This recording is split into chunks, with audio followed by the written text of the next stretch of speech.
met her in the fall. He took her to a movie, and when they done it all, he took her. Hello, I'm Amanda Palmer, and this is the first ever Fabulous Picture Show here in the United States. I'm also here for the 9th annual Tribeca Film Festival in New York. Tribeca is a location. It literally means triangle below Canal Street. Now, this geography is synonymous with film and with the film festival's co-founder, Robert De Niro. So for this show, we're going to be screening one of the festival films, the amazing documentary, The Two Escobars. It's the story of how Colombia's cocaine cash fueled an unbelievable football high. Nunca una selección ha ganado a Argentina 5-0. But ended in an excruciating come-down. The directors explained why the funds were funneled to football. They didn't have anywhere to store their money. They were burying, they were hiding in walls, it was rotting. And the star of the film that won the Berlin Film Festival explains how it's changed his life. They gave me a model airplane of Turkish Airlines. I sometimes take my bath with my airplane. The Tribeca Film Festival at 9 years old is a relative baby on the international circuit. And the 63-year-old grandmother of all film festivals, and yes, I'm talking about Cannes, recently finished a fabulous fortnight. Here's some of the highlights.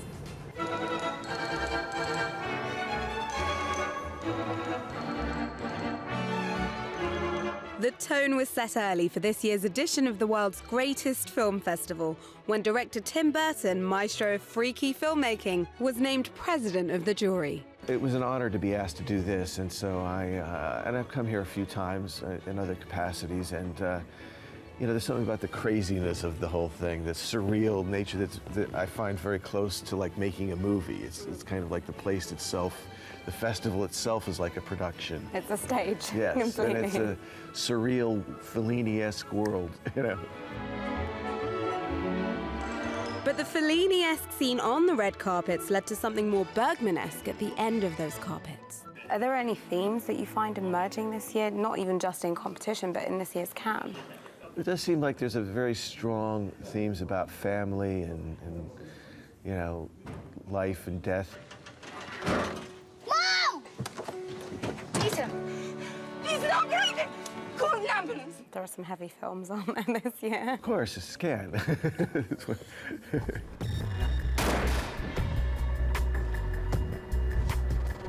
The festival did seem to project a pervasively bleak outlook on life.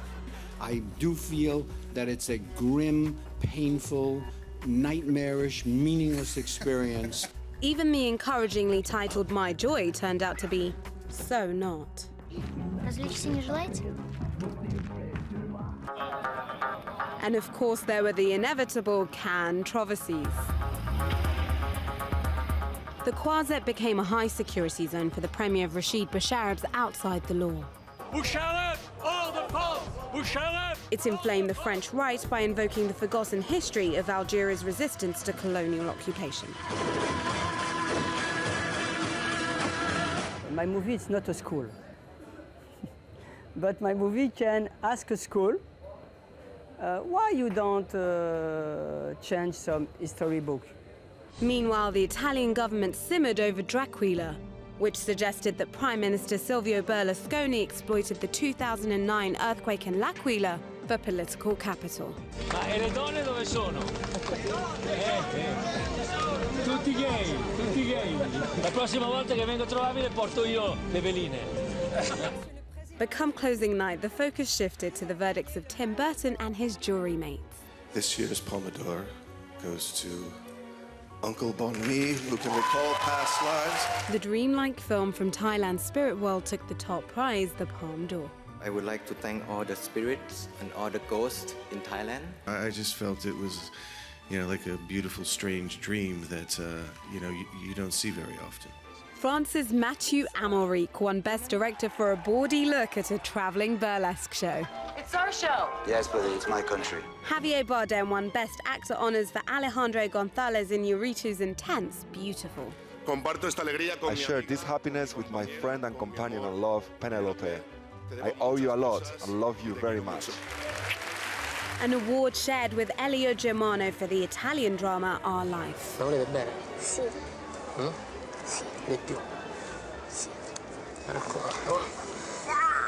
French national treasure Juliette Binoche won Best Actress for Certified Copy, directed by Iran's Abbas Kiarostami. Non gli interessano le lingue, veramente non gli interessa niente, tranne se stesso e il suo lavoro. Moved to tears earlier in the festival by the fate of jailed Iranian filmmaker Jafar Panahi, she used her shining moment to plead for his release. Nous attendons la libération de Jafar Panahi. Panahi was reportedly released on bail 2 days later. And finally, from a place where so many new talents have made their breakthroughs, the Doha Film Institute launched its mission to nurture the next generation of Middle Eastern filmmakers. You know, a big operation like this can push forward, and you know, we might end up with a better view of the world rather than a rather limited Hollywood-based view of the world.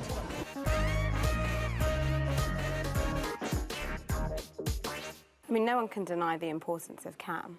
Why do you think it's so important? Well, because, you know, everybody talks about, technology and, 3D versus not 3D and business and money. And the thing that always remains here is it's just still about film.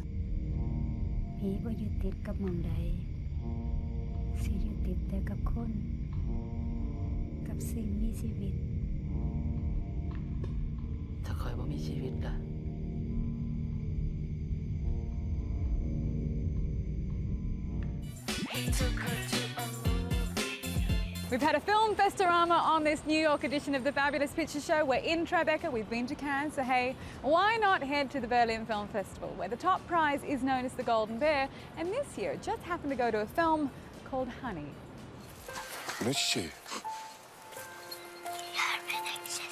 The final segment of a trilogy, Semi Kapanulu's Honey tells the story of 7-year-old Yusuf. Evet Yusuf. Oku. Shamed at school by his stutter,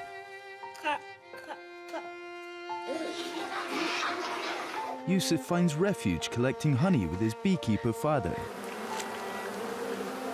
It was shot in the mountains of Turkey, where its young star landed the role by chance. I was standing in the front of the grocery. He saw me. Then they took my photographs. Then they decided to have me in the film.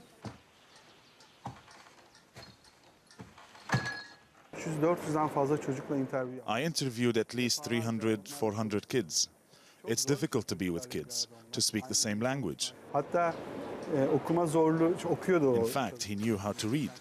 While we were shooting, he'd say, "I'm reading, why do you bother me?" There is another difficulty. There is a man who is 40 years old. There is a second Yusuf who's 18.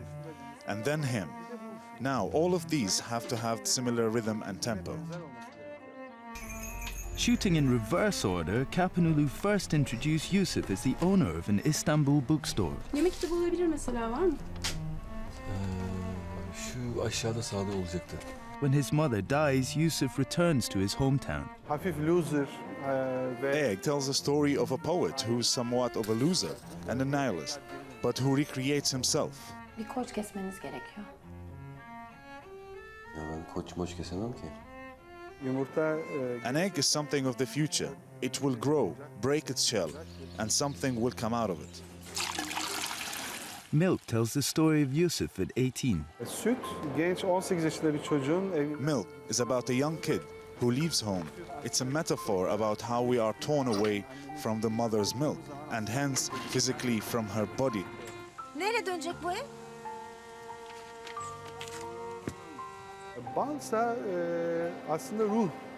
And honey is the spirit. It is the spirit of the forest, of the child.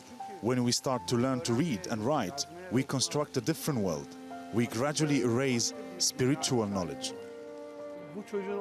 It is for this reason that he has difficulty reading, because he resists it. He sees with his eyes and lives with his heart.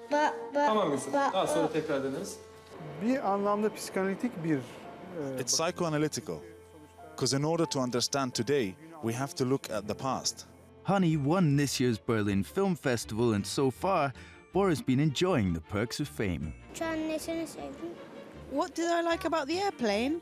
They gave me a model airplane of Turkish Airlines. I sometimes take my bath with my airplane. It's made of sponge. I put my head on it, and wow!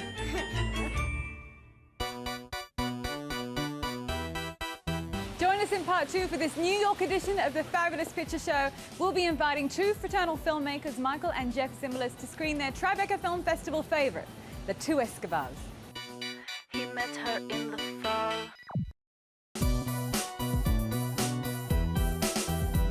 Hello everybody, welcome to this Fabulous Picture Show and this special screening of the Two Escobars. Could I please introduce the filmmakers? This is Michael and Jeff Zimbalist.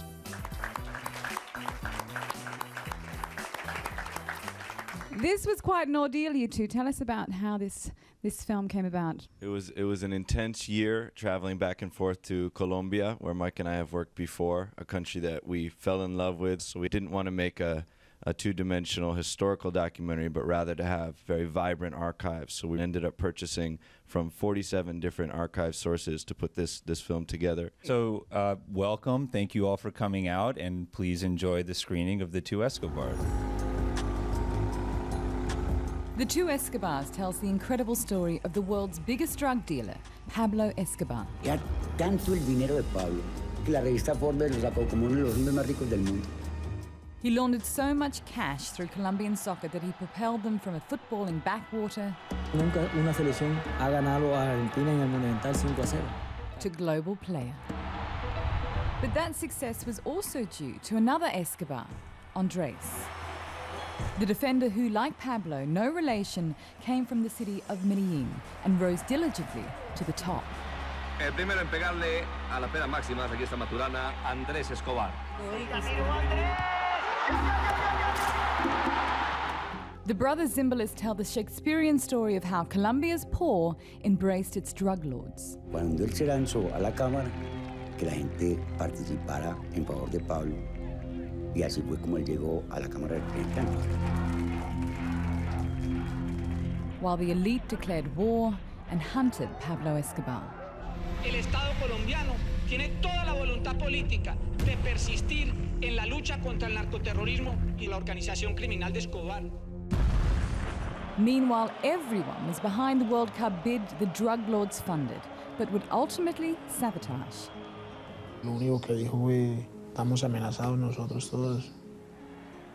Yo salí para mi habitación, prendí el televisor, venían las amenazas que las ponen a través del televisor. Uno llamaba a Medellín, que en la casa habían ido las manifestaciones, que estaban pintando las paredes, que esto. Entonces fuimos a jugar bajo esa tónica. Colombia defender Andres Escobar accidentally kicked the ball into his own net. Colombia, one of the favorites going in, was eliminated in the first round. It was an own goal that would ultimately cost Andres his life. Yo contesté el teléfono y me dijo, María, yo tengo una noticia muy mala para ustedes. Me dijo Andrés lo mataron. Certainly one of the most emotive parts of your film, and dare I admit, I got intensely emotional, is when Pablo goes down. The only thing that we didn't see is how he came to his end, and I mean, it was pretty incredible. Well, I said he went down shooting like in Scarface. Mientras los ricos celebraban en Colombia y nosotros lloramos en las celdas de las cárceles, los pobres fueron a su entierro. In his funeral, that great show of emotion does represent a side of him as a figure in the history of the world that I think many people aren't familiar with. There are those people who continue to see Pablo as an angel.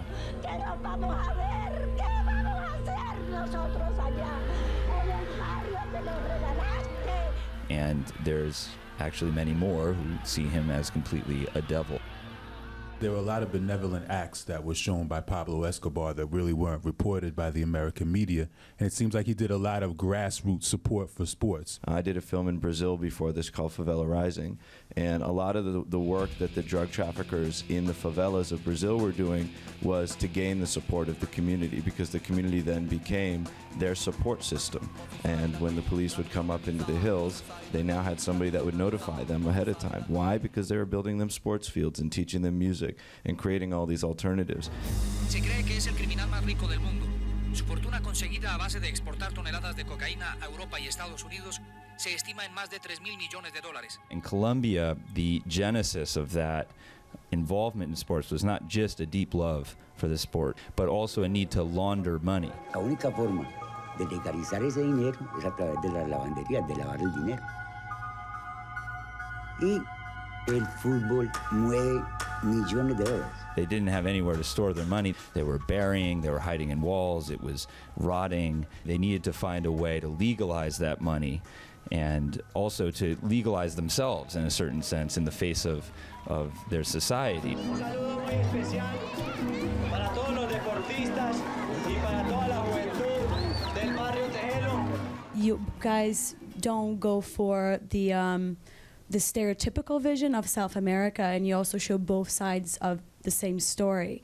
But in the end, there's always a story of overcoming. Was that intentional from the beginning? Enfrentamos rivales de mucha categoría, de mucha jerarquía, y pudimos llegar a una final de Copa Libertadores y la ganamos de una manera justa.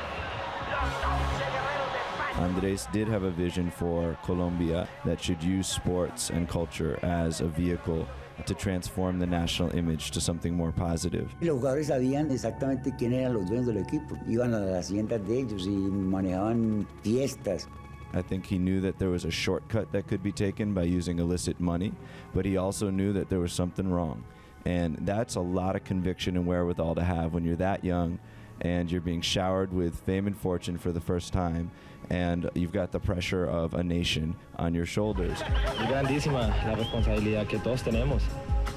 Pues todos estamos trabajando para una causa, preparándonos muy bien para representar bien a nuestro país y hay que estar bien presentados. One of the things that is clearly really interesting from this film is the link between the two Escobars. Was this a link that had been made before in Colombia, or is this something that you unveiled during your investigation? Told in the same story in this way hadn't really been done before, and it is, I think, partly because it's a very taboo and actually dangerous subject to talk about still. Yo me llamo John Jairo Velázquez Vázquez, apodado Popeye. Yo calculo que a mi propia mano, pues yo he ejecutado por ahí, asesinado por ahí 250 personas, pero solamente un psicópata es el que las cuenta. But it was quite a process to develop the trust and goodwill with our subjects. An important element of that was our fixer, and Jenny Carolina over here, who usually works for the New York Times. I think I'd love to hear from Jenny, her perspective. What was the most problematic interview to get? La de la hermana de Pablo Escobar. Tiene mucho temor de hablar acerca de su hermano y también de lo que la gente puede pensar de su familia, como estar estigmatizada. Entonces ella fue un poco complicada conseguirla. Yo nunca pedí que mataran a alguien o aprobé que pusieran. No, a mí eso me parecía horrible. But we actually met Luz Maria Escobar in Barrio Pablo Escobar, which is the neighborhood that is now named after Pablo Escobar. There was altars set up to Pablo Escobar, and she's very much revered as well. No crean en ningún momento que porque Pablo Escobar fue asesinado vilmente se va a acabar la violencia en Colombia. No sean ilusos. When I met them, I said to them, I could tell that you fought a lot over this one, and they both laughed. How do you find as brothers? How do you find as a filmmaking partnership? How does that work together? Well, I think it's great because it really frees each of us to work in the world that we feel sort of the strongest, the most comfortable. I'm the guy who disappears into the wallpaper. I do the lighting, the sound, the shooting, the editing. Mike creates the relationships and asks the questions, and then we write together. And I would add, by the way, it doesn't hurt that I'm a big fan of his work. Cute. Yeah.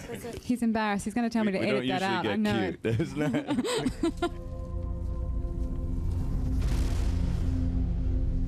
But that seemed to be actual filmmaking of all those important events. Who shot the film of actual events, actual scenes? You're asking us to reveal our secret methods. It was a long, hard search. There was 3 weeks that I spent going into a broadcaster that had stuff buried away, and you walk into the room and they say that side is violence and that side is sport. And you go through tapes looking and digging, and Viviana Galvis was amazing, and she did this all year long.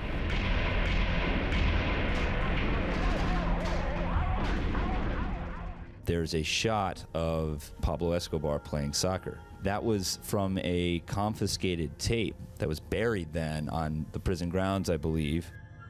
I had a call with Luz Maria Escobar, Pablo's sister, and I told her about it, and she said, no way. You know, so I've never seen anything like that. We also got private archives from the families. We were able to use footage from Pablo Escobar's family vault that have never been seen before as well. When we get in some of these archives, I'd say, how is that going to line up with that? Ultimately, through color correction and filtering and adding grain, we're able in the edit to create a fabric that it may feel like a patchwork quilt, but at least it's a quilt. He would come back after a sleepless night and say, well, what do you think? And I'd say, wow, I'm in the scene. That's really amazing. They often say that to move forward and to understand your future, you have to tell the stories of the past. And there's a huge generation, possibly in Colombia, that really need to understand this past. Don't you feel that? Ultimately, this really was a story that was bigger than sports, bigger than narco. It was the story of the hopes and dreams of a people that were intrinsically tied to the success of this team, and about the great power that soccer has to not only change a country's image in the eyes of the world, but also, I think, to restore a sense of identity and self-worth in a time of horrible violence and suffering. Everybody, could we please thank them here? The Zimbalist brothers for the Two Escobars. Señor Presidente de la República, señores senadores, quiero comprometer y vamos a ser colombianos muy grandes, de la cual nuestro pueblo se va a sentir orgulloso.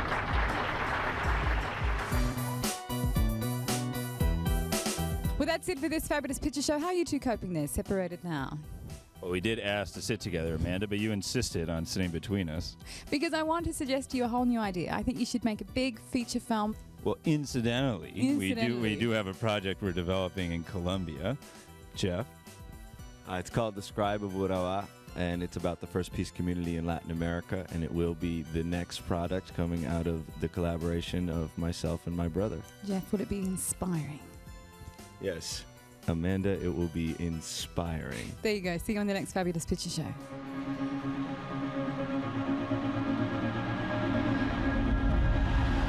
How would you rate the film out of 10 and why? Definitely a 10. I would absolutely give it a 10. I'd probably rate it a 20. It's very rare that I've seen like historical documentaries that have such like passion and poetry. Like From a sports angle and from a social, cultural, political angle, it was just a brilliant work. It was very powerful. I always rate films in terms of like, does it make me think? Does it make me ask questions about myself, about humanity? And it did all that and more.